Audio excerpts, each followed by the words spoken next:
All right. And just to give you a little bit of rundown, we'll just use the quilts that we already have hanging to talk about those ideas. Now, repetition is a way of making what in a piece? Unity. Unity, exactly. And we know that really good artwork, regardless of the type of artwork, contains balance, unity, and variety. Those three things are the cornerstone of really good artwork. Balance, unity, and variety. So repetition is a way of creating unity. And repetition simply means that we're going to take one of the elements that we're using, a color, a value, a shape, a line, and we're going to repeat it over and over again to create unity. So if we look at this little guy right here, we've repeated something. We've repeated the round flower, and we repeated the other shaped flower. We repeated the colors. The yellow goes here, comes down here. We repeated the violet, comes down here. So this uses repetition. That repetition breeds unity. Okay? Now, dominance or emphasis. Which quilt here do you think really relies on dominance? Ruby. Right? So Ruby is set right in the middle of the piece, which breaks all the rules about the rule of thirds. Right? I'll tell you, she was originally designed to look like this. And she was the floating bust. And her maker realized that she needed something down here that was heavier than that which was up here to balance her. And now this is right across the bottom axis of thirds, and her turban is across the upper axis of thirds. And she's kind of squashed in between. Okay? Because it's balanced this way, she works in the center. And she works in the center because she is the focal point. Now, everything in here, color-wise and fabric-wise, is repeated up here and here. So we have repetition again to create unity. But this piece is really dominated by the emphasis or dominance of the figure. Now this one, as I was making this piece, I only had so much of this fabric because I just painted a piece of fabric, about yay big. And it had this many things that I could cut up. Actually, this, and this were one flower grouping. This was one, and this was one, and I thought I was going to do something with three. But when I did it, it didn't look good. Didn't like it. So I ended up cutting this one apart. Now, how many do we have? 1, 2, 3, 4, 5, 6. And we know how hard it is to work with 6. So I kept saying I was going to boot one out. And that was the one I was going to boot out. But I ended up with this big amount of negative space. So I put it back in. And ever since then have argued with this piece. I don't know which way it goes. I can turn it in lots of different directions, and most of them somewhat work. None of them are horrible, but none of them are perfectly right either. I'm not sure if this should go the other way.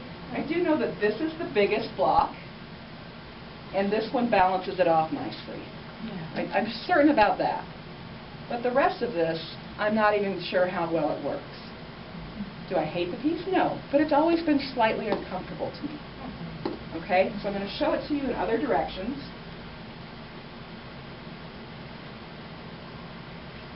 So the way I had it hanging is the way I really think it should hang.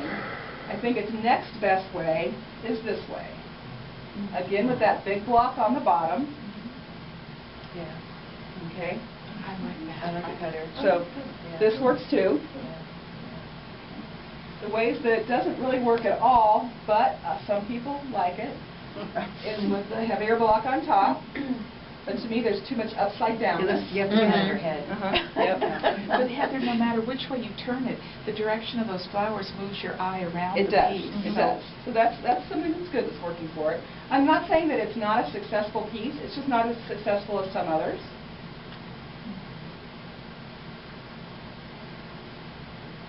So now this feels really heavy up here. Yeah. Not as comfortable.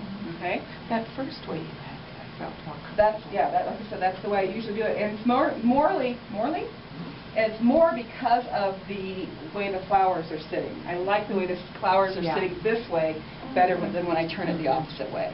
And other people like it that quarter turn. So every time you turn a piece, there was a little cartoon in the newspaper the other day making fun of artists turning their pieces. And several students saved it for me. The last color class, I had 3 people give me that cartoon. So now it's hanging in my dye studio. But you change the energy because you're changing the directions of the lines, the directions of the shapes, and the weight of the shapes. And all of those things have energy, and that energy is important to the piece. That energy can be driven by color also. And when you change where that color is, that can change the energy of the piece. Yes. Have you seen the convergence quills? Mhm. Can you talk about that a little bit? What do you think about those? I mean, I just find them really fascinating.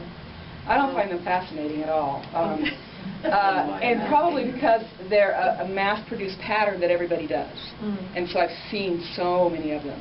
I have to tell you, I probably see 5 to 8 every group of color class I do.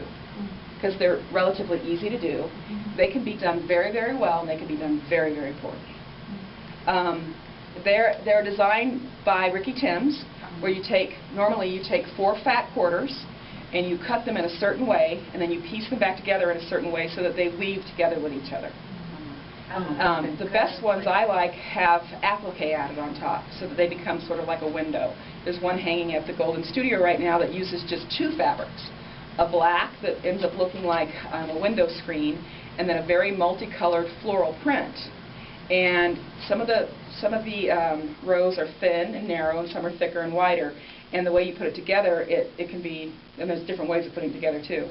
So then she took the flower print and put some steam to seam on the back and cut out just the flowers. That's called broderie perce, when you cut the design out of the fabric, and appliqued them in the corners, and it looked really, really fabulous. So I think some can look really great, and some not so great. Now he designed these to be done with hand-dyed fabrics that have a lot of mottling in them, a lot of color mixing.